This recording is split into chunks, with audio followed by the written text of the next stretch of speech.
Yo, what's up? This is Splendid Radio on Pharcyde TV. My co-host Jeremy Scipio is out there hitting the stage tonight, but we got a very special guest, Mr. Bass Heavy. You know what I'm saying? Uh, During my time in moving around, I guess uh, my second adult trip to New Orleans happened to be at the House of Blues and saw this band called Soul Remedy, and definitely a band ahead of its time. I would say, if I had to characterize Soul Remedy, I would say a neo soul rock band before there were people doing that type of thing. And I would say that yeah, I have no idea why. Yeah, it was a lot, man. There was a lot going on. It was kind of like the Roots meets No Doubt. Yeah. Yeah, and rest in peace, your guitar player, man. Oh yeah, you're right. Rest in peace, big up. Yeah, he was man, that I was overtaken by the music, man. I was truly overtaken, and one of the blessings out of that was we became friends behind that one night. No doubt. Night of I had some dope red snapper that night too. Oh yeah, House Blues got that food. Yeah, I had some dope red snapper. So with that being said, whenever I think about you, I think New Orleans, but that's just because of where I met you. What city are you from? Actually born in Shreveport, Louisiana, up the road, probably about 5-6 hours away from New Orleans, up in the northeast corner of Louisiana. But I went to New Orleans to attend college. And okay. I guess right around the time you met me was probably about maybe about 2 years, a year and a half after college. Okay. And I was still hanging around because New Orleans do that to people. Yeah. Brings you in. You know, I had a homeboy who, well, you know what? He didn't go to New Orleans. He went to Grambling, but it turned him out, man. It was the Southern hospitality combined with being away from home, really, I guess, really for the first time. And shoot, him and my other homeboy were roommates with Erykah Badu at the time. Oh, yeah, and it was interesting because before Erykah Badu was known to the public, I was introduced to her music and all that kind of stuff. Mm-hmm. But it was a pure example of when you're so close to something, it just doesn't resonate the same way. Right. You know, because she came, I was here the first time she came to California, and went to go and get Cuban food, hung out, listened to her album. Mm-hmm. And but the funny thing about it was, you know, she was about the music, but she was like, man, I'm really trying to get into this, you know, into like the acting and all that kind of stuff or whatever. Mm-hmm. And I saw that as being kind of like, you know, different, you know. Right. And then next thing you know, man, she blew up. And I'll say, I would not hire myself as an A&R. You know what I'm saying? Because I would say, I didn't see Erykah Badu blowing up the way she did. And I was at a showcase with Eminem and Dr. Dre. And I just didn't catch either one, man. It didn't. Neither one of the experiences grabbed me to the point of where I was like, okay, this is gonna be a pop culture icon. Right. You know what I'm saying? I that was the furthest from my mind. So going back to Soul Remedy in New Orleans. So you graduated from school. I wouldn't say graduated. So you evolved from school was over. The university. Yeah, I did a strong 5 years there. I was the black tummy boy. College was never going to end. But no, I wasn't actually doing bad in school. I just was in school forever. Yeah. Because I was partying my ass off, which meant I would just drop classes. And so I would, just take just enough classes to say I was in college. And then when I got to my, well, I guess what you would call my second senior year, they was like, all right, well, we ain't paying for this no more because you taking too damn long. So they took my financial aid, which ended college for me. Okay. But luckily, that was at the same time, my career started happening. That same summer that I was trying to figure out what the hell was next was when I started doing the work, coming out there to y'all, coming out there to LA to do my first work with No Limit. Oh wow. So that was during my summer of, I don't know what you call that summer. Summer of what's next? It's like you can't go home without a degree. Oh wow. And it's kind of like you got to figure this shit out. But actually, that's it. Just so I was always plugging away at the music, regardless. Another reason why I was taking so long. And then everything just kind of came together right then. I mean, nothing like having your back against the wall to make you make shit happen, right? Man, yeah. I remember when Brown was a young artist, and I remember times when he had $1 a day, and it was like, and me, I always had jobs and stuff like that or whatever, but like when he decided to dedicate himself to music, like he like it was, and that's what, I had never seen nothing like it before, as far as people that like truly dedicating themselves to something. Right. And so that kind of made me look at it and kind of say, like, you might not understand what somebody's doing, but their perseverance is enough to respect it. And then you're like, and then and I guess the fruit that comes off the tree is when, someone is able to do something that's, I'll say, even if it's not iconic, something that people think is really good.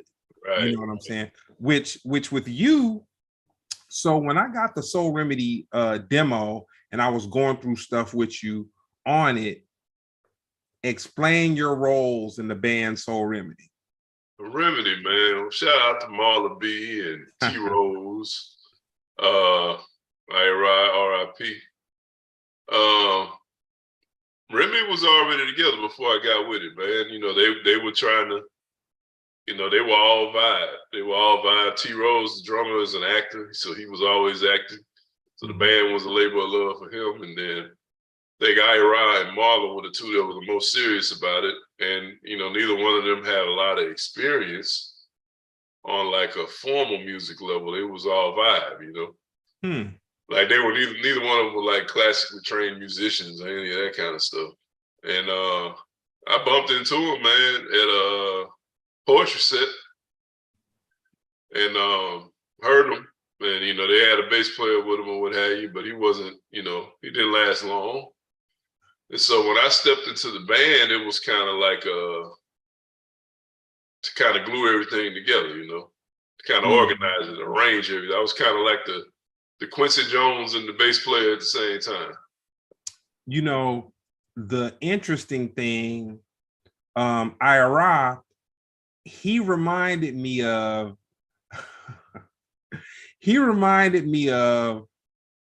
Ron Isley's brother, Ernie, yeah. But not taking it so far and being so right. Jimi Hendrix-esque. Like he didn't. He went there. He could go there now. He would go there. At shows, like when we had, because when we were open for y'all, we just gave y'all, the little taste of House of Blues. Give us, you know what I'm saying, because you can't kill the opening act. But I mean the main act. But when we would have our sets, man, and our nights at the other clubs where we had to play all the whole night, I would carry the evening. Everybody couldn't wait for the guitar solos. He would go straight Hendrix. The only thing he wouldn't do is set the guitar on fire. You know what I'm saying? And that, I'm sorry.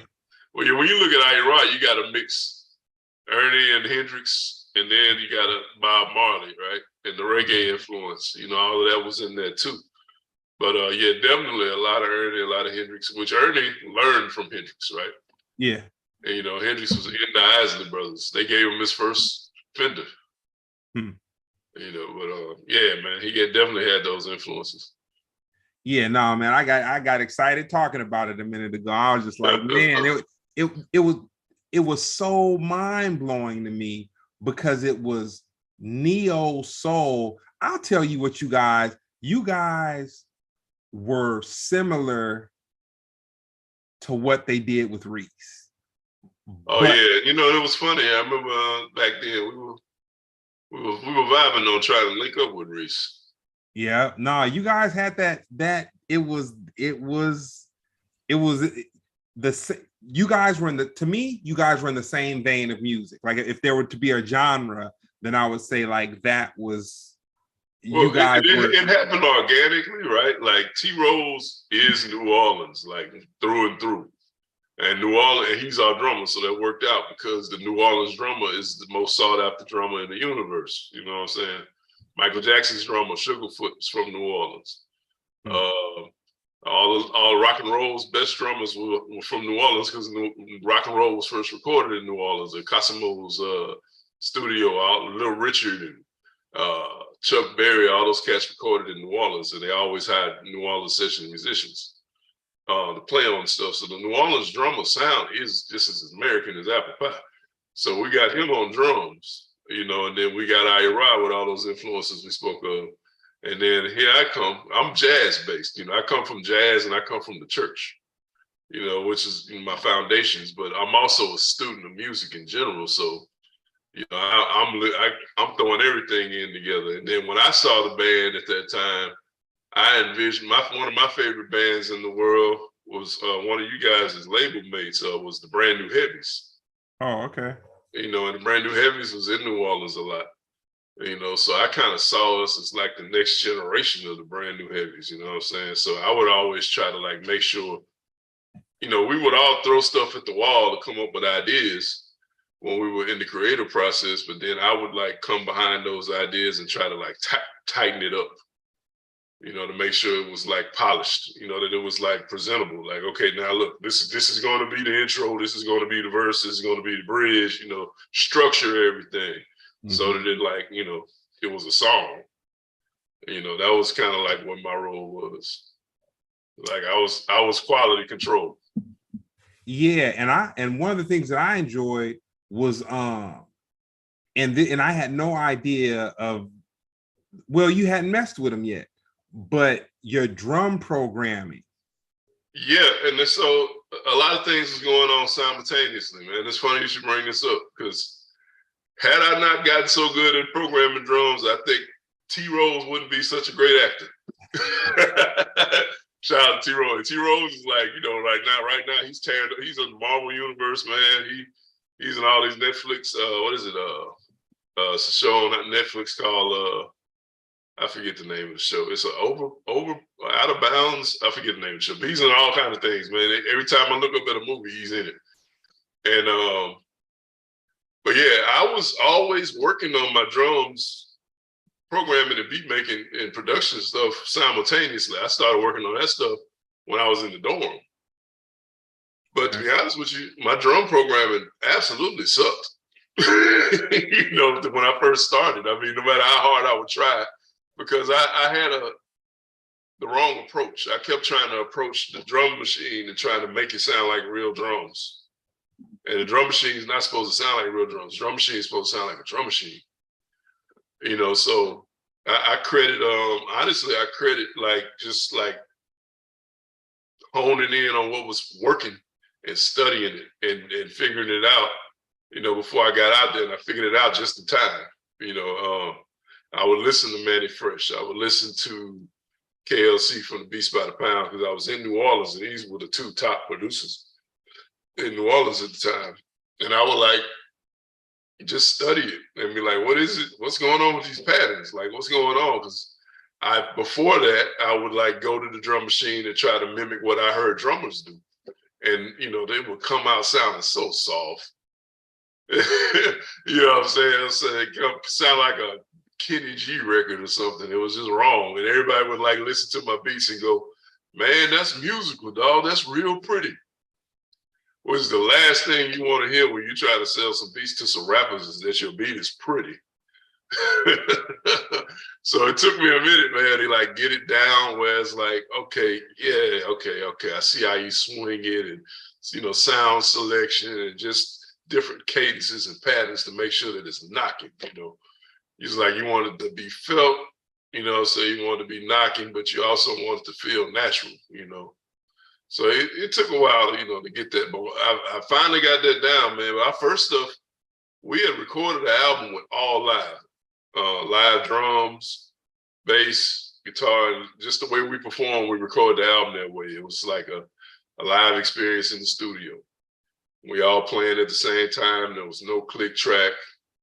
I think even Marlon was even singing at the same time. We was tracking the instruments, you know, the old school, like, you know, Rolling Stone style, you know.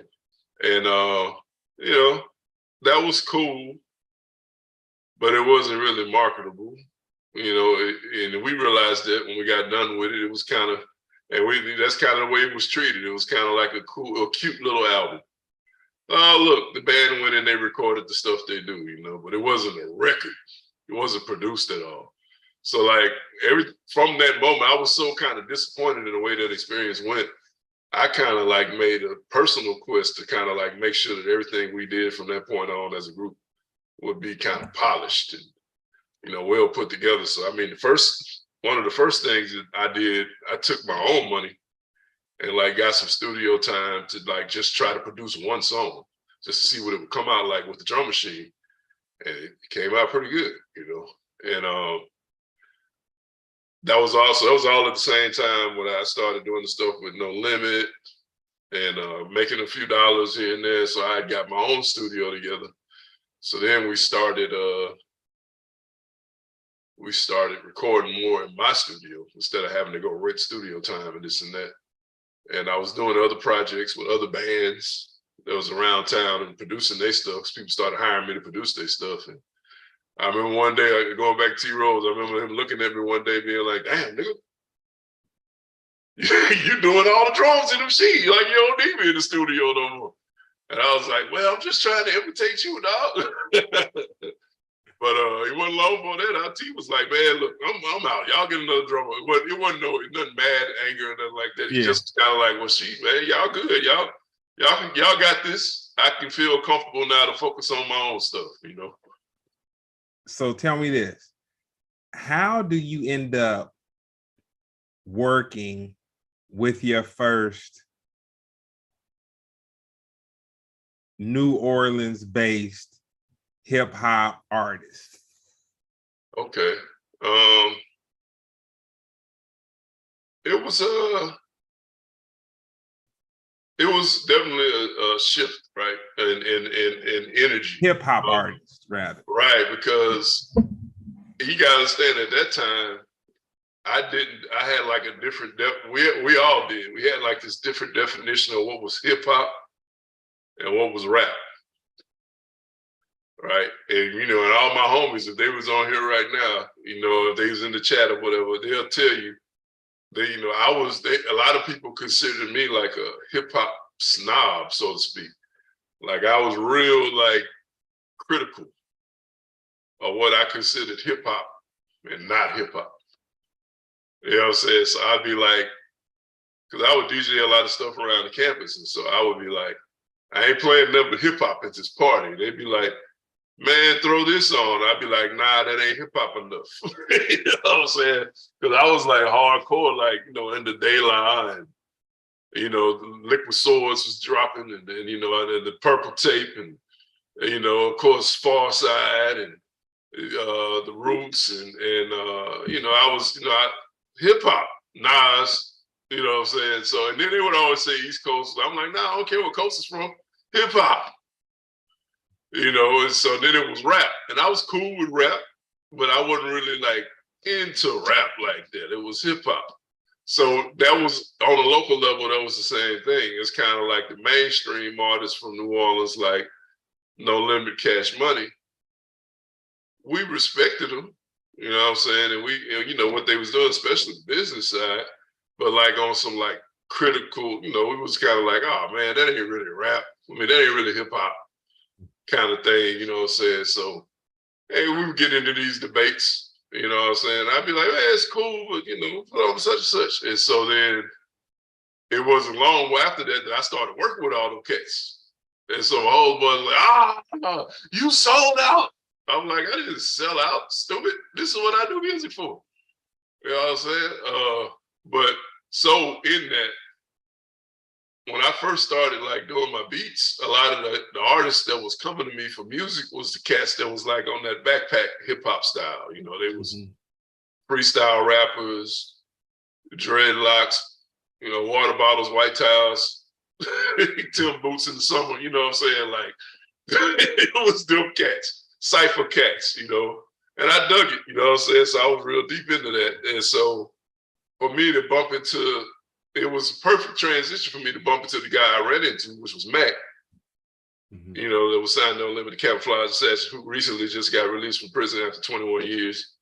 You know, because he was a mixture of both of those, right? Like he came from that backpack rapper community, and people kind of gave him the same criticism because nobody saw him signing to No Limit. They, you know, they thought he was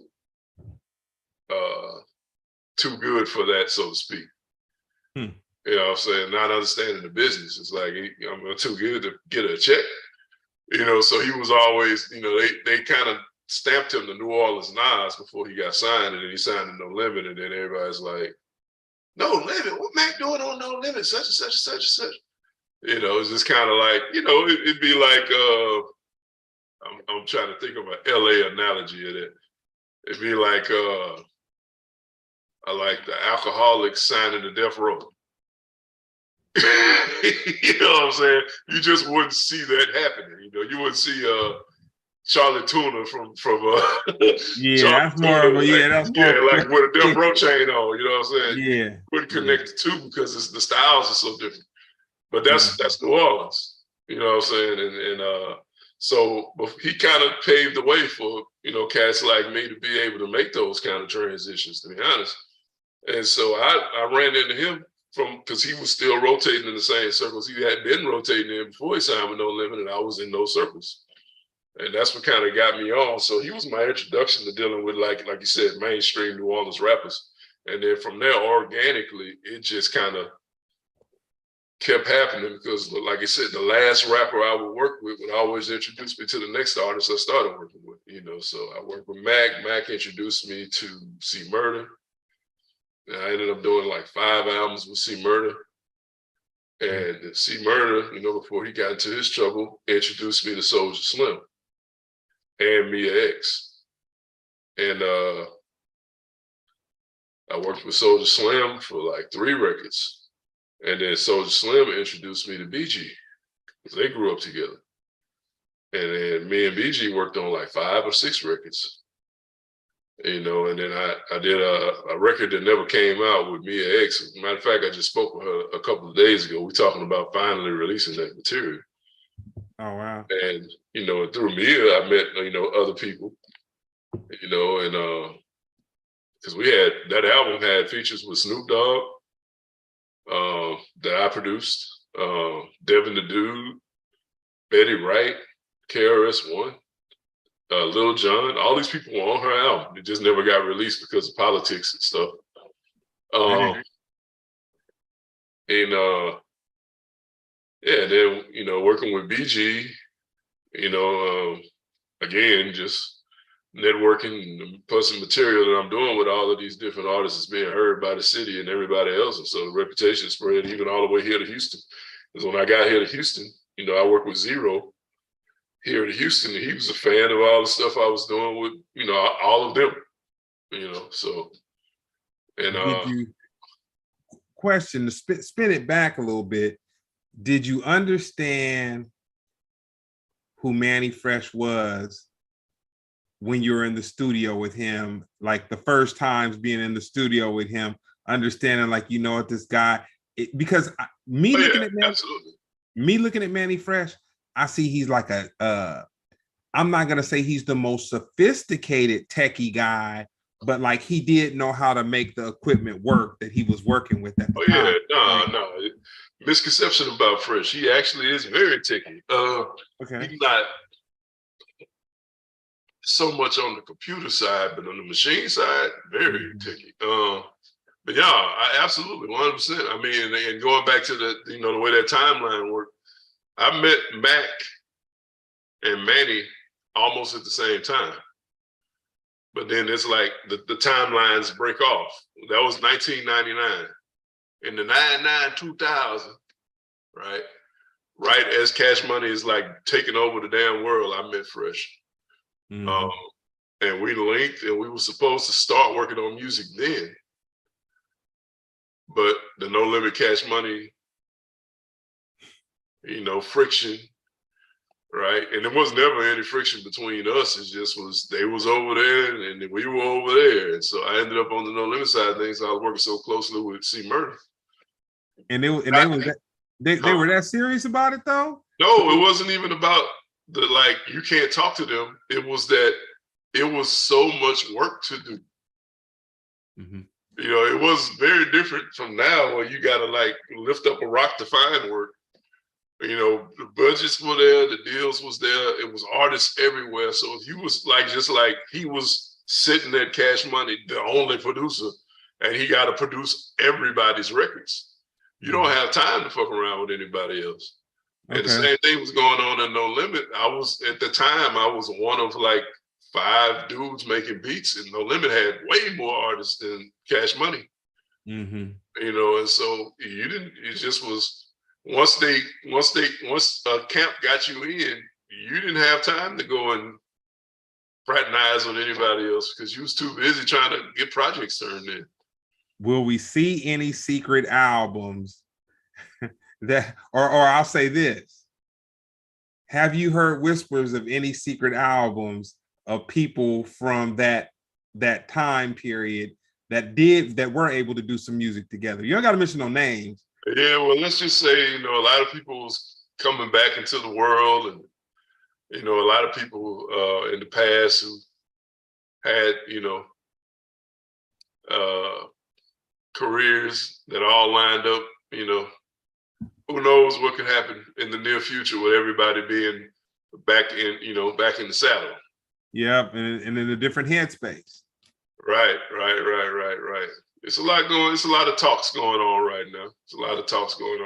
Like I said. And there's no secret that my man BG just got out. Welcome him back to the free world. And he's definitely, at this exact moment, he's just happy to be home. I mean, he had really locked down any exact plan from what I could tell about what his next moves are, but he is definitely enjoying his time home, breathing air, eating good food, and just loving life right now. But he is, I can see, ready to start getting back to work. I actually communicated with that camp today. Okay. And I actually sent some music over there today. Okay. Yeah, 15 hot ones that I've been sitting on waiting for that call, Hey, man, get ahead of the curve. Got to stay ready so you know how to get ready. But nah, man. But yeah, when I hooked up with Freshman, I finally did hook up with him. It was 2005. I mean, right at the beginning of his post Cash Money explosion. So, nah, definitely, I recognized the opportunity in that right away. It was, we've been banging ever since, man. I was like, oh yeah, I got to stay close to this cat, man. He knocking down doors, and so we've been banging out ever since. We're still working on stuff right now, as a matter of fact. So tell me this, with you play the bass, I've seen you diddle with the guitar, I've seen you tap the drums, I've seen you play keys, I've seen you program drums, and I've heard a little bit of the vocals. Oh yeah, without a doubt. And horns, you got a little horn action going on in there too. I got a little saxophone in there. Okay, yeah, that was one I didn't know about. If you had to pick. Oh, definitely bass. Okay. Definitely bass. That's why I changed my name. The bass is my thing, man. I gravitated to it from the beginning. I mean, I started out on the keys, of course. That was the first thing that was accessible to me. You know, going to church and going to the electronic stores and going to the keyboard aisle and messing around and all of that. But the bass, man, as soon as I heard a bass for real, played the right way, I definitely fell in love with it. Mm-hmm. So we talked about the past. We're gonna get into the future a little bit. You man, I could talk to you forever. You know what I'm saying? Like I literally could talk to you. You're the homeboy too. But you being a producer, musician, certified Pro Tools. certified. Yeah, mixer, masterer, all that kind of stuff. Oh, and then you deal with the youngsters too, with your with your current employ. Mm-hmm. What's your favorite medium to consume music? Ooh, so you mean as far as device or what are you going to? Are you going to Spotify? Are you going to SoundCloud? Are you going to YouTube? You know what? I had a debate about this yesterday. My favorite, honestly, I mean, I'll say the one, and when I say favorite, it's not a preference. It just needs to be the one that I end up going to the most because I have so much of my stuff organized in there. It's Spotify. Okay. Because I've created so many like playlists in there, and I kind of got everything organized the way I like it, and it knows me now because you know they do the algorithm and it starts making playlists for me, and they do a pretty good job of making playlists that cater to my likes and all of that. But as far as what's most convenient to actually network with people, it's YouTube. Because, you know, with the other music mediums, with Spotify, Apple Music, Tidal, they all require subscriptions. There's no guarantee the person you're trying to share material with subscribes to those. So you might be sending a useless link to somebody if you're trying to get people to like check your music out, or to even like get them to hear it, you know, for different opportunities. It might be a venue or something you want to get a gig at, or you might be somebody who's trying to hire me for production and they want to hear my work. Or if I share them this you know, elaborate Spotify link and they don't have Spotify, you know, it's pointless. But I don't have to know what they subscribe to if I send them a YouTube link because it's free, right? Everybody can access YouTube. I can send them I can make a YouTube playlist, which I just recently did to my sister's advice. I made a YouTube playlist of all of my previous work. And so now if somebody like calls me and they're on the fence about whether or not they want to hire me for something, boom, I can shoot them that playlist, that YouTube playlist, and they can hear all my previous work and be like, damn, this motherfucker good, hopefully. And,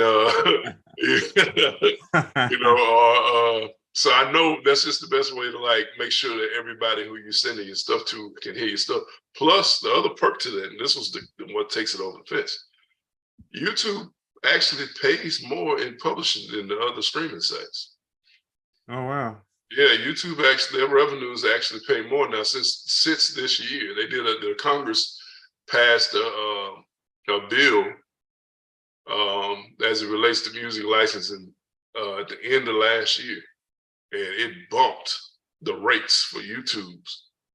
So the YouTube, yeah, I'm messing with YouTube. YouTube is my venue of choice right now, man, and it reflects on those BMI chicks.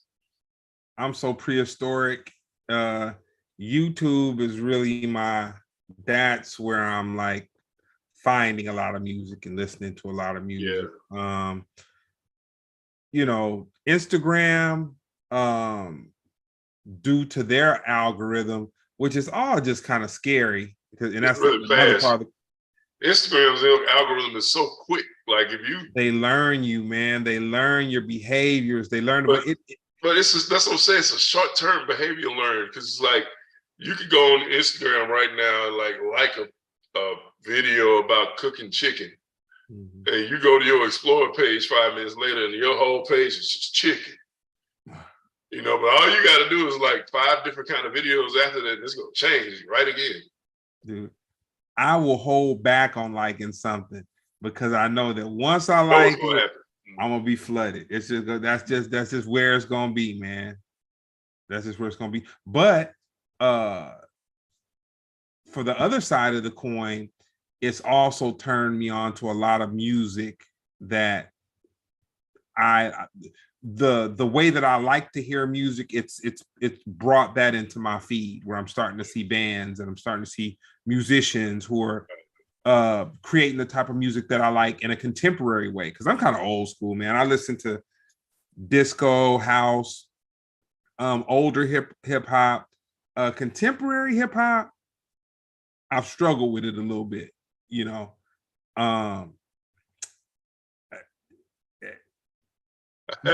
say less. I get it. I've struggled, but at the same time, I have heard some decent artists. You know what I'm saying? But I kind of try to push myself because I'm like, you know what? If I could say one of the dopest contemporary artists I like is Hendrick, it's kind of like, well, he's old school now. You know what I'm saying? Like we're so old that he's old school. Right. So we think he's young. Yeah. Yeah. So contemporary is actually somebody who's doing it now, kind of fresh up off the porch, and they're able to, which is interesting because the bar is different. You know what I'm saying? Where we didn't really judge hustle that much. Like I'll say for me, the only hustler, let's just go back to, let's say 90, let's say 88, 89. Okay. The only thing that popped into my mind as far as a hustler when it came to music, hip hop, I guess kind of Eric B. and Rakim, but because I'm from LA, Ice-T was the hustler. You know what I'm saying? It was like it was just, you had that and then you had that. You know what I'm saying? Right. And it's like now it's just turned into something else where it's just like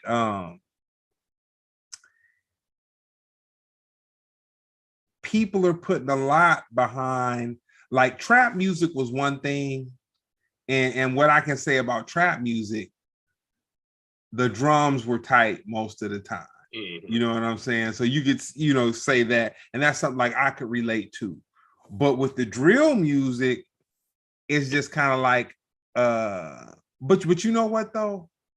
I'm not gonna go so hard on it because that's just the evolution of the competitiveness of hip hop. But with go ahead. Picked a good word, evolution, right? Like, it's what I've noticed is that evolution has brought it to the point where there can only be one song at a time. And there may be several hundred versions of that one song, but everybody's looking for that one song. The perfect example of this as a producer is when Lil Uzi Vert dropped that Jersey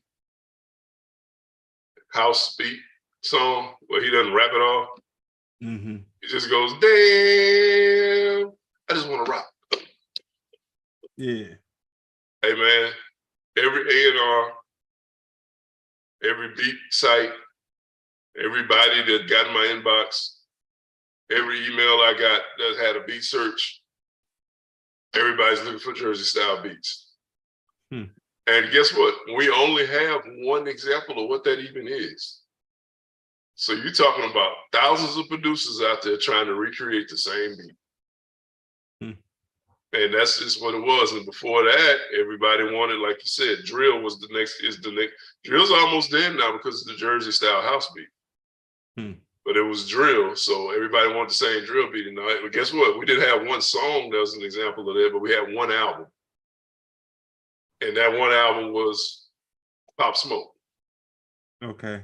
Right. I mean, the drill stuff, was big in Europe already, but Pop Smoke really set the bar on what drill even is. So everybody wanted that same, and it was just every beat sounded the same. The exact same. So with the beat sounding the same, the tempo the same, it's going to make the rappers rap the same. You know what I'm saying? So it was almost like a remix of the same song over and over again. Something very interesting that I learned about myself, like in the last 2 years, probably kind of coming into COVID, like maybe midway through COVID and going back a little bit. So one of my partner's father, I spent some time with him and I would listen to music, and I listened to a lot of house music, like Chicago house music.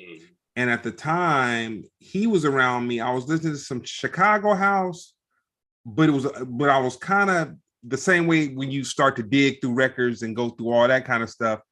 I was going back to research like where these house tunes came from. So I was getting more into disco, which as a kid, disco was corny. You're like, oh man, disco, platform shoots, platform boots, shiny stuff, adults looking, weird or way out or whatever, not knowing that they was partying, having the greatest time of their life. You know what I'm saying? But my partner's father was like, I hate disco. And when he said it, I was just really getting into house music, and I didn't understand the lifeline of disco to house music. And I was just kind of like, well, shoot, man. Some people like some kind of music. Some people, they don't like certain type of music. But he said the reason why he hated it was because he's like, man, I just hate hearing the same thing go over and over and over again. And he basically was saying that in some disco stuff, there was no progression. And then as I started to dig deeper into house music, the origins of house and stuff like that, I'm like, dang, these house DJs, they looped what these musicians were probably high as the highest height. They was in the snow in the Alps. Yeah. And so they were playing the same thing over and over and over again. And I thought back to my homeboy's father, and I was like, damn, he figured it out. Like it took me to get to it to figure it out. And with that being said, you as a producer, music sounding the same, looping, all that kind of stuff. I was looking at shows like Insecure, different things that Raphael Sadiq, because the one cool thing though, some of these shows are getting music directors that are like not just getting their homeboys, they're kind of pushing the envelope a little bit. They're really, and then they're not just leaning on oldies, you know what I'm saying? They are going out there and kind of breaking music a little bit and doing all that kind of stuff. With you as a producer, like with your process, do you think of what's going on right now, or you just make music and try to figure it out as you go? And then if you get into the studio with the artist, then you'll fine tune it or whatever. But what is your process? Man, I got so many different processes. It's kind of like it's based on the situation. I mean, if I'm just alone and I'm just making music, then yeah, I'm 100% just do what I feel. Like I'm usually inspired by something, a record I heard, or whether it's usually I'm like you, I'm old school. My listening palette is wide as hell. I might be riding around listening to Miles Davis or some obscure jazz record from the 70s or something, or I listen to the music that people sample for enjoyment.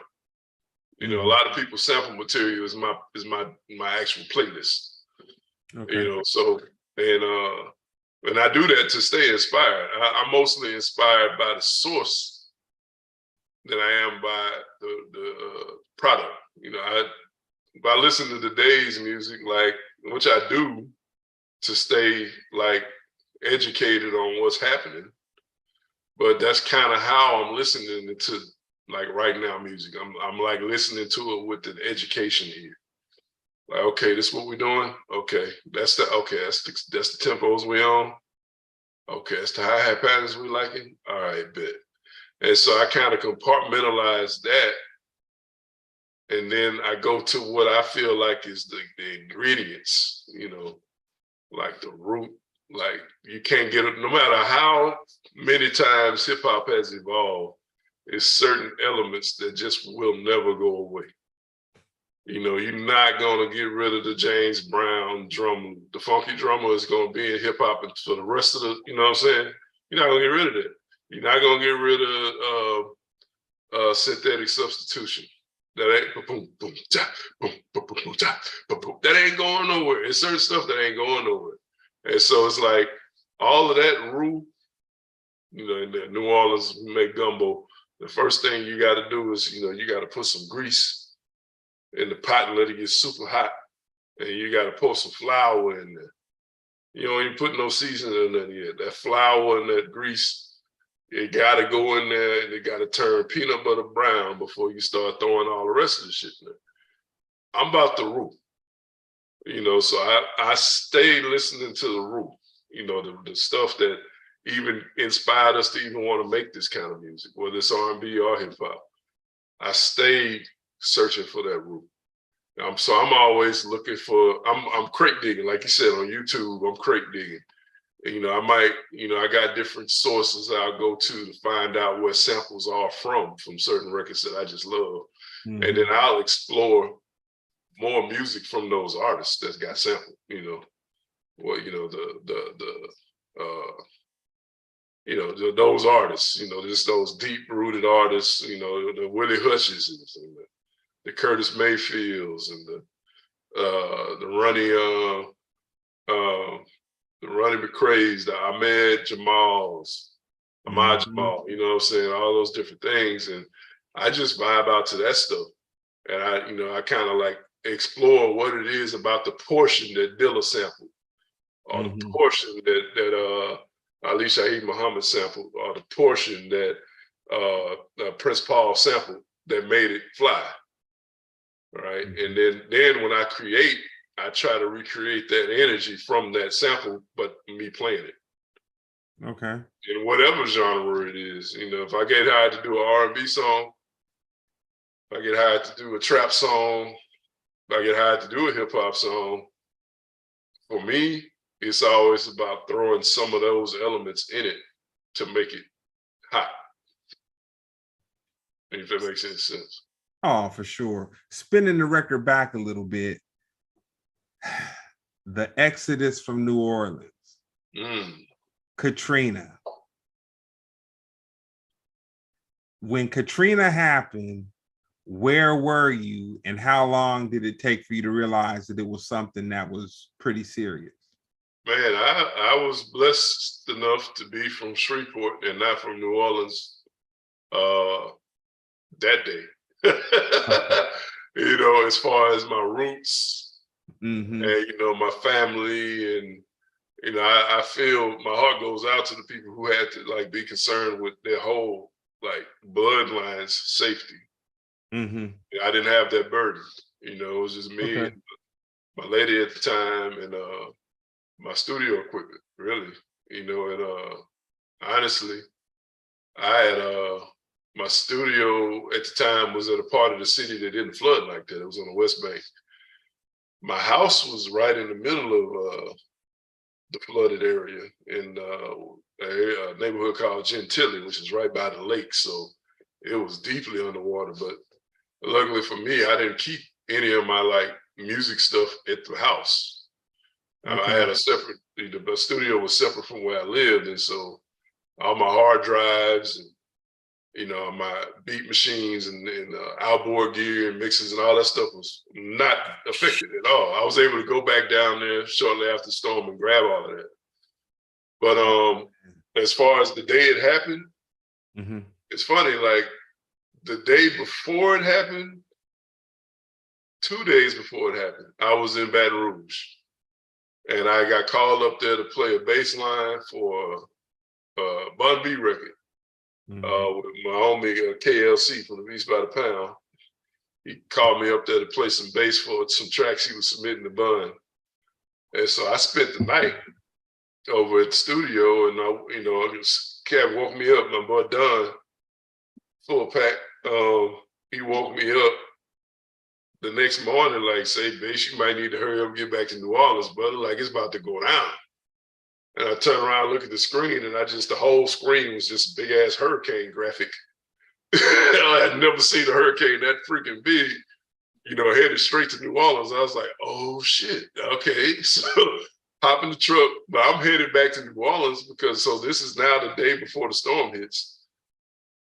Right. Yeah. No, it's the day, the storm hit on Sunday. So this is Friday. Friday. So I'm headed back on Friday, but I'm headed back because I have a gig that night. And Tipitina's funny story too. The guy that I had the gig with is my guy Maurice Brown, who I was telling you about. He does all the horn arrangements for Anderson .Paak and the Free Nationals. Okay. And with Bruno Mars, the whole Silk Sonic thing. That was his band. I was in his band called Sold You Out. And it's funny, the keyboard player in that band was John Baptiste. The guy that won Artist of the Year last year at the Grammys. Oh, wow. Piano player from Stephen Colbert. Oh, okay. Our keyboard player. It was a crazy band. Yeah, so we had a gig that night at Tipitina's. Everybody's like, y'all still gonna do that? Like, the storm of the century is coming to New Orleans, but it's New Orleans. Everybody's like, show must go on. And the house is packed too. It wasn't like we went in there, we just doing the gig, for the sake of saying we agreed to it. Like, it was packed. So I stayed back to do that gig. My girl left. She's like, y'all crazy. She left. Her family didn't live in New Orleans either. They lived kind of close to Baton Rouge. And I stayed back and did that gig on Friday, got up Saturday, gassed up. And I remember the people next door to me wasn't leaving. Because they was like, they didn't have enough gas money. I gave them gas money because it was an old couple. I was like, please get out of here. I don't know what this is going to be. I hope they left. I went and got some gas, and it took me 24 hours to drive from New Orleans to Shreveport. Wow. It's only a 5-hour drive. You know what I'm saying? So I finally got to Shreveport, and hold on, man. My family from Mississippi, and we like to tell stories, but we like to listen to them too. So it took you 24 hours because there was traffic, or because there was just a storm going crazy, or a combination of traffic, bumper to bumper. Okay. The storm hadn't even started yet, but that's how it is when you're evacuating for a storm. That's why most people choose to stay, because they can't take it. They can't take the evacuation because there's only one way. New Orleans only has 2 ways in and out because it's like a freaking island. Because if you're coming into New Orleans, you got to cross over a body of water, a long body of water. So you either got to go the Louisiana way, which is the Pontchartrain Spillway, which is I-10 going over a long body of water, go headed towards Baton Rouge, or you got to go towards the Mississippi way, which is I-12, which is the Causeway. And matter of fact, I went the Mississippi way thinking that it would be better, which it was, but it's just longer. Took you out the way. Yeah, so I drove through Mississippi. I went through from 10 to 55, all the way up to 20. And then I took 20 back. So I went through Grambling and all of that to get to Shreveport. Okay. But I wasn't just sitting there, at least I was moving the whole time. Oh, man. But yeah, so I get back. So I saw the whole aftermath of everybody being on the roofs and flooding and going to the Superdome and, holding crying babies and the whole nine. I saw it from the comfort of my grandmother's couch. Good for you, man. I know fools that was excited to get to the Superdome, man. They thought it was going to be one of the greatest parties. I know it was a bunch of babies made. You know. Yeah, nah, I'm good. I'd rather make a baby in air conditioning. Yeah. Yeah. That's a fact. So, if you had to say what job gave you your best life experience, what would you say?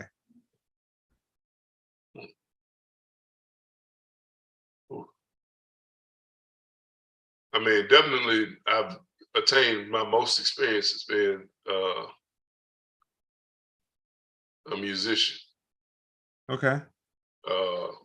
But I'll say I probably made the biggest impact being an educator. Okay. You know, it's crazy how you can touch people's lives and not even realize, you know, like you really change people, the whole path to people's lives. Like the craziest thing to me is that I've been teaching now on top of, I never stopped producing. I never stopped doing all the things we're talking about, but I started teaching like 12 years ago and being a mentor. And it's crazy now that there are kids who I mentored years ago when they came to me as little kids that like, I didn't even realize was listening to me that hard and like literally followed my path. They went to New Orleans to go to college, to major in music. They started playing the same clubs I was playing when I was in college in New Orleans. They graduated now, they're grown, they're adults. You know what I'm saying? And I'm like, wait a minute. You know what I'm saying? They listen like they literally live in my life. You know what I'm saying? So that's been crazy. It's been crazy to see these kids like grow up, you know, in front of my face and like actually like learn the stuff I was trying to teach them and like grow from that. That's definitely eye-opening. I'll tell you how strong energy is. Before Brown, we were trying to figure out some people for him to work with and some engineers and stuff like that. And before he brought your name up, probably about a month and a half ago, I was showing somebody some references to like how dope HBO is with their movies and stuff like with their series. I'm sorry, not movies. But they probably do have dope movies, but with their series. And we were looking at an actor on a Netflix show, and I was like, no, you're not getting who he is. Let me spin the record back. And I went back to Treme, and I was like, it was the Haitian chef guy. He's in a new detective situation on Netflix. Okay. And I showed her, and she was like, dang. And I was like, yeah, that's, HB. And it was a trip. Matter of fact, you know what? Was it on? It was on Netflix. It was on Netflix because I wanted to say that it might have been on HBO, but you know what? It might have been I can't remember, but Homeboy, it was the dude when I saw him speaking as a detective. Nah, it was Netflix. It was Netflix for sure because it's contemporary. It's something that's going on right now. But when after I showed her that, I started watching the series, and I was like, man, New Orleans is so dope, man. And the like so many places, the spirit of the people. You know what I'm saying? The spirit of the people. And even though it was just writing, I felt like the writing. The show Tremaine did a very good job of capturing like you said, the spirit and the energy in New Orleans. Did a real good job. So with your hip hop accolades, your teaching accolades, what would you say has been your most iconic moment? Ooh.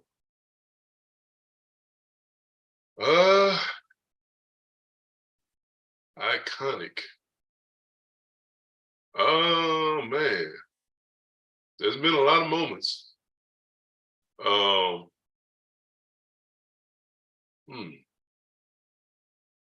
Honestly, I think the most iconic moment for me, and it's going to be a bittersweet one because that situation has taken such a pitiful turn. But I did an MD job for Mystical Okay. in 2010. He got, well, I guess he got out of jail after that. He had just gotten out of jail for that first charge he had caught. Mm-hmm. And everybody was like, kind of like excited he was home, and the record companies was throwing deals at him left and right. But it was like a situation where he was so accustomed to the level of fame he had going in, he had a hard time adjusting to the fact that the industry wasn't, those numbers didn't look the same as they did look in 2001, when you and Ludacris was the two hottest things in the world. You know what I'm saying? And so it took him a long time to settle on a record deal. But in that time, you know, Manny and I were working really closely with him. And I got selected to be his musical director for a House of Blues tour. So in the midst of that, those shows, all sold out shows. It was my first time playing in front of a sold out crowd. And I think I did a show with you guys that was enormous in Chicago. But that wasn't my gig. I was kind of like an accessory piece to a train that was already rolling. You know what I'm saying? We called in the Avenger, man. Right. I was a hired gun. I was a hired gun, so I didn't feel the weight of it. You know, I was just kind of like, you know, having fun with that. I come in, you know, play a few cards, but this was my gig. So I had a 10-piece band. I had arranged it, put it together. Band was tight. You know what I'm saying? We had that joker right. So to hit all those notes and entertain that sold out crowd. And then I think the most epic moment was my bass solo. And to hear that crowd, you know what I'm saying, and like feel that energy of like, damn, all this hard work came to this. That was an epic moment.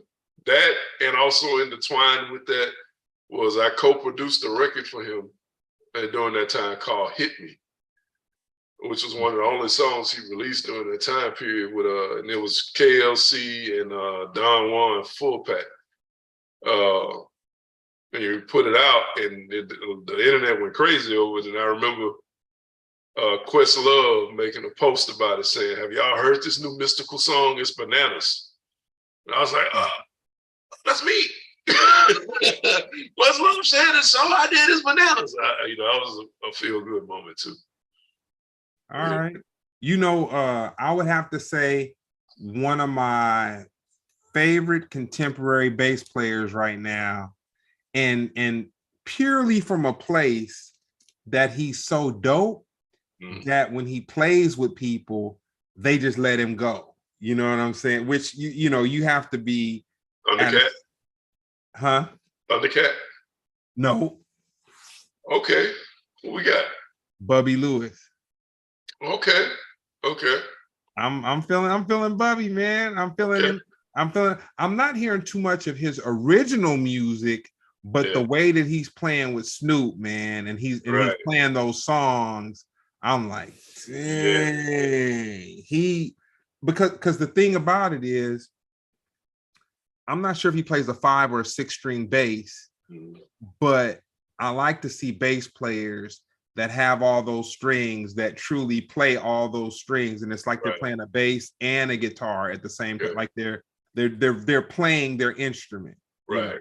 Not to say that I don't enjoy guys that just lay back, that just lay back and do their thing. Bubby has given me a new appreciation for a lot of the Snoop Dogg cuts, tunes that you already love them.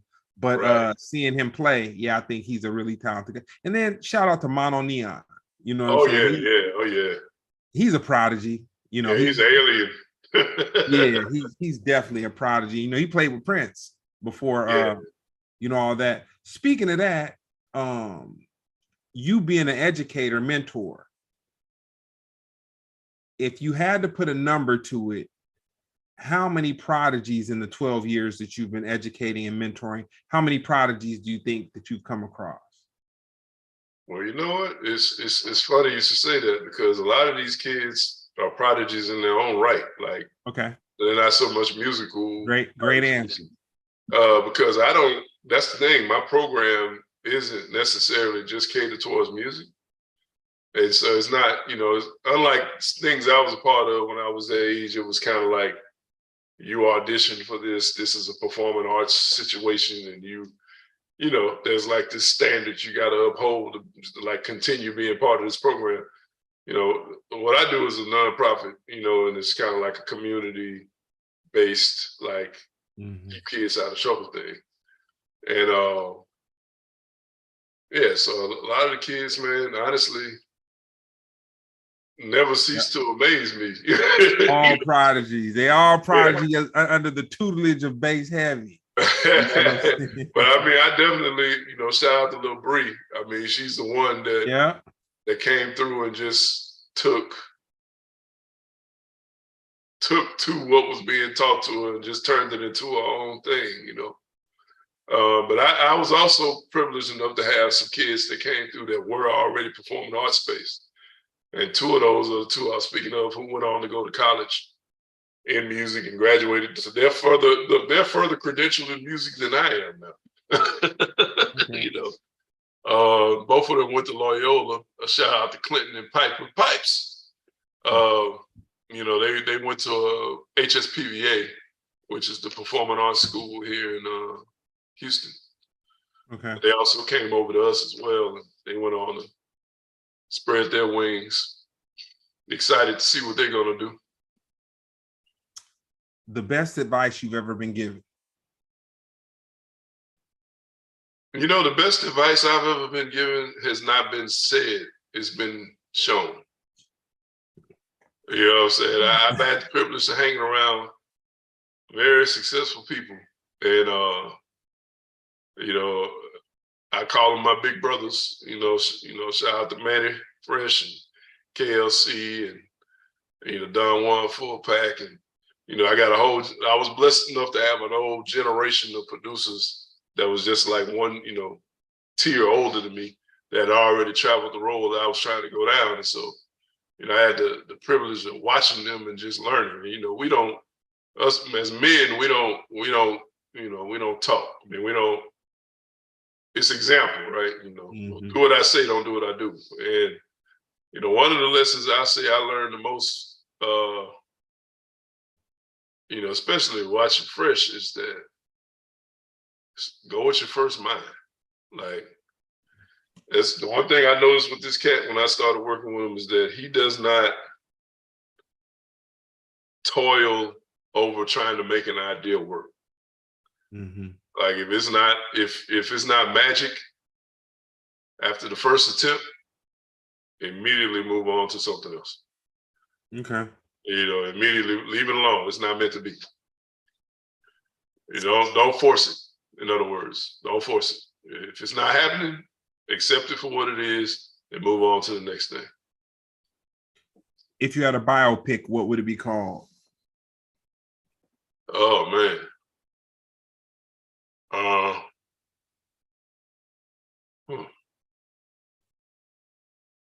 It's 11:11 right now, so I'm gonna make this powerful. Make it happen. Okay. And who would play you?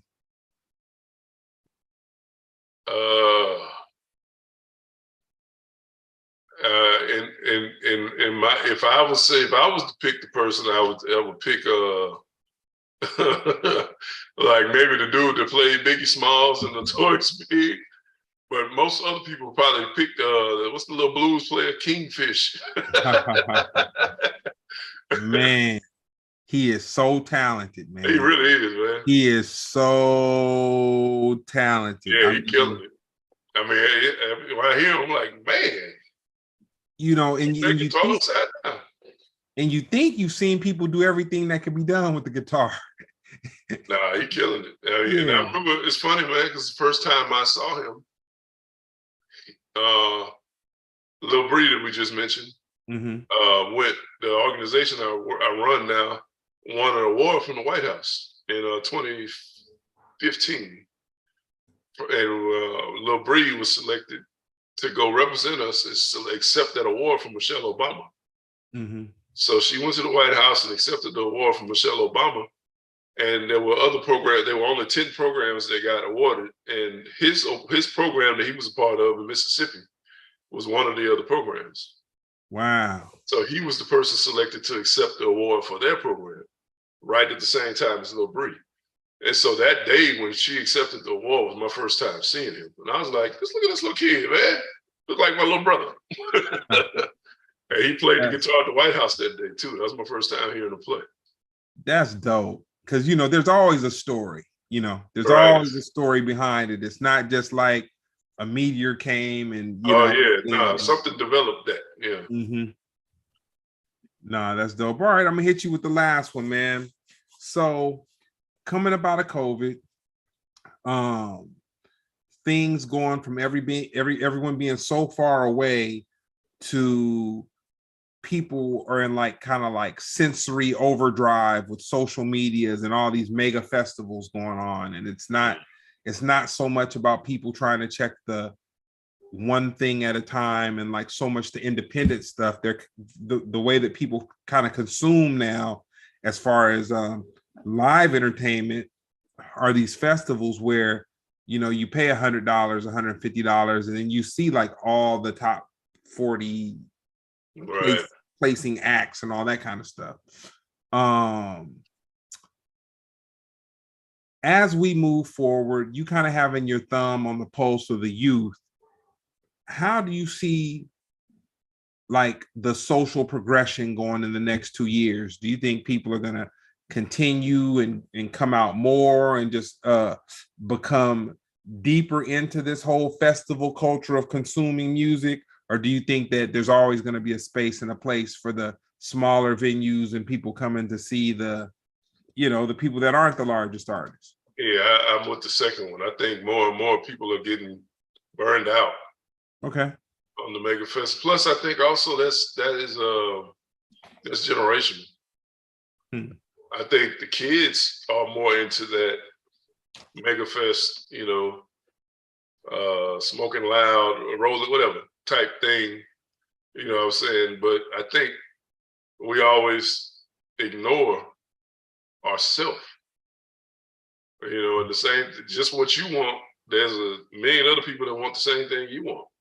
And I know I myself don't want that. You know what I'm saying? I would much rather have a personal, intimate setting to enjoy my music, you know. So I always did enjoy that, you know what I'm saying? I enjoy performing in those settings and I enjoy consuming music in those settings. And I think because we've become such a copycat society, and we kind of like say in the age of consumerism, we only do what everybody else is doing. People have moved away from doing their own thing. But I think, you know, more and more people, you know, have the courage of their convictions to go out and do what they feel as opposed to what they see. They'll be pleasantly surprised with the outcome because they'll realize there's more people that actually want what isn't there. Then, you know, people are just gravitating to what's available. You know, but if we as artists, you know what I'm saying, like make a point to kind of change that narrative, you know what I'm saying, and I think we'll be pleasantly surprised with the outcome. And in lieu of that, new project I just worked on with my guy, Huey Nunn Jr.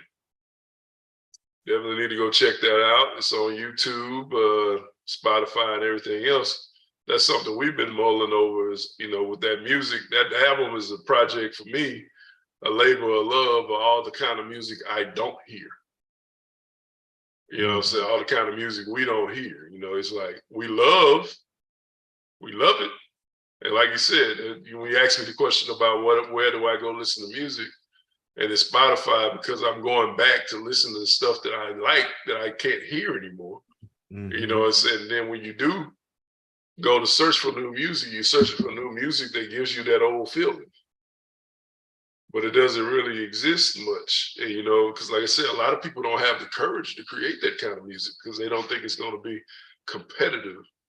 Man, I got somebody for you, man. My boy Yamin Allworld, he's down with the Roots. Questlove, he works with Quest a lot. He's got this artist, man. His name is V. They call him V. I don't want to mispronounce his name, Okay. but I'm gonna send you the link. Okay. Dude, he just did some R&B neo soul music that dropped. You know what? Hold on one second, man. I gotta do it. Turn me on. Yeah, I gotta do it, man, because he's dope. He's dope. Like I gotta do it. Let me see. Yeah, I gotta do it. It's I mean, man. Let me see. Hold on. Let me see here.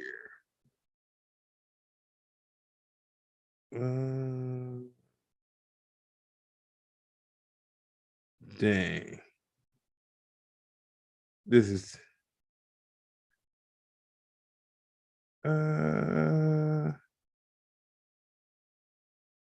come on, Yamin. He had his video up. Man, Yamin is too cool for school, man. He too cool for school. He did one of my numbers, man. He archived real quick and got rid of it. Yeah, he threw it up, but it's dope. But anyway, check out Yamin Allworld. Well, he's Allworld Yamin on IG, but he has an artist named V. But oh man, his music really moved me. But anyway, Brown is always on the forefront of my mind, and so I push it to the back because we would start that conversation. You know how that would have went. Like, man, I would have skipped over all this conversation we had, and then we need to have bass on in another 2 or 3 weeks, man. I get to know the questions. You know what I'm saying? We got hung up on that one part that we, of course, talk forever on. But Booty Brown. Yes, sir. You guys started the legend. Yeah, you guys start working together again on a couple of things and whatnot. I'm gonna let you tell it how you can tell it and what's been going on with you guys. Well, man, I tell you what, every time Brown has called me to work on something, I've been pleasantly surprised. I remember you guys hit me up. Well, I mean, of course, we started linking up and working on stuff like 2002, 2003. And I remember you guys hit me up like maybe 2009 to do some mixing. And, we didn't really talk a lot about what was being mixed. And, I got the files and I started mixing and I'm like, yo, this cat singing on the hook sounds mad familiar, but I can't place it. And then realized it was Ralph Tresvant. And I was like, oh, this is just some epic shit going on right here, man. This is the Ralph Pharcyde collab. This is crazy. And recently he hit me up about mixing some joints and he, again, just very cavalier. Oh man, I got this little, remix I want you to do. I'm like, all right, man, check it out. It sends me the files and it's dope. It's Amy Carrera Bell, like going there just belting away on some dope house. You know what I'm saying? I don't really get an opportunity to mix a lot of house music, so that was fun. And then he sends me another song, and it's some classic boom bap shit. I love hip hop. You gotta understand. I'm a fan too. I know cats. You know what I'm saying? I know cats, and we brothers, and we can talk. But at the same time, I'm a fan. Like I'm 91. Passing me by. I'm in high school bumping that shit. Like so to be able to work with your heroes, man, is always cool. Man, it's always cool. But Nah, man, he gave me 2 bangers. I'm honored to be able to put my touch on it, man, and help bring it to life. You know, bring the bass out. You know, Nah, but dope. And you know, yeah, he got 2 bangers, man. I think he already released Suddenly he did. remix, and he got the Satisfied that's going to be coming up soon. Mm-hmm. Matter of fact, I got to do a little clean version for him. Okay. Get that in, but yeah, man, bangers, bangers. You know, and it's interesting because I'm in the same building with him, but like I respect him in a way. Like I really don't ask him too much, you know, which I probably should. I probably should ask him more, but I just kind of let him do, you know, you kind of let people do their thing and get it to the point, and then you have conversations, and then you just whatever. But the same way, when he told me that you guys had finally started working together, he just brought up casually. He's like, "Oh yeah, man, I sent something to bass." And I'm like, and when it comes to music, I never ask him for the music until like after it's done. And that was kind of a thing. And it's interesting, like, yeah, that's a whole nother, we're gonna have you back, bass. We go, like I said, that's why I waited to the end to touch on that. Feel that conversation going to a place. Ah, come on, man. Talking to my kinfolk on top of that. Oh man, we be here. You be getting ready to start your day, man. We in that conversation. But where can people check you out? Yeah, man. So same Instagram. It's just Bass Heavy, all one word, all lowercase. Mm-hmm. And same thing on Twitter. I never use Twitter, but it's there. And like I said, I got that project going on with Mr. Hewitt Nunn. That's a project I produced top to bottom called Diamond Life. Diamond Life, that's it's a good representation of where I'm at right now creatively. And I know you saw I had that single drop with Shaquille O'Neal and Zero, which was crazy because that song is actually like 3 years old. I would have thought, it's so funny. I saw it popping up on social media, and Brown had mentioned it to me. But in my mind, I guess I just placed you in this space. I was like, oh man, Bass did that with him years ago. You know what I'm saying? I was thinking, but I hadn't really heard the song, but just seeing the, you dealing with Shaq and that thing, I was like, oh man, Bass probably did that years ago. You know what I'm saying? It was and it wasn't. It was right before COVID, or rather right during COVID. Okay. But nobody was in the same place at the same time. It was like, a lot of file sending and all of that. And Zero had released that song on an album that dropped during COVID. And, not much fanfare. It's kind of like a whisper in the wind, just sitting there on streaming sites, on DSRs or whatever. Then Shaq opened up a Big Chicken here in Houston. So he came down to do the grand opening of this Big Chicken restaurant here. And while he was here, he decided to shoot a video for the song. Wow. And next thing I know, 3 million views. All right. Yeah. So again, YouTube pays the biggest. So I can't wait to see that third quarter check. But yeah, that was a blessing from the skies, from the big man. Yeah, that's how it happens, man. That's how it happens. Well, with all that being said, man, I want to thank you. We're gonna tap in. It's certain guests, I can't get enough of them, man. So we're gonna have you. But the next time we're gonna have Jeremy in on the conversation. And I need to feel that tandem, see what's going on. Yeah, we get that going on, and then we'll have a conversation on some Southern cuisine. I've been on my gravies and my roux lately too. So that's yeah, you saw I started getting into that. I can't never finish a conversation without at least one food analogy. My kindred spirit. Yes, sir. Hendrick spirit. Well, no, man, with that being said, this has been another episode of Splendid